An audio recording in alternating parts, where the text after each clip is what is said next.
have started ripping the gold matta or the carpet, like the vinyl carpet, right, Mia?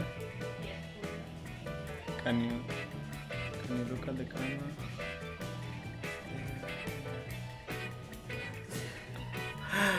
And as you can see, I'll show you here. There you can see how it looks.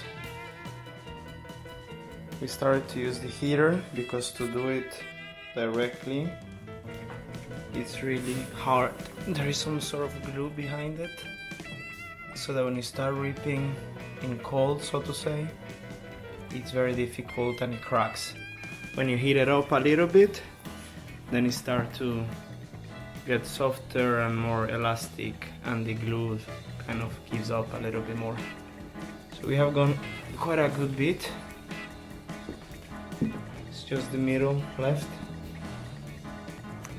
And then next time we're gonna continue taking up all this part of the floor until this door here, and with a line there, and that's where the tiles are gonna go.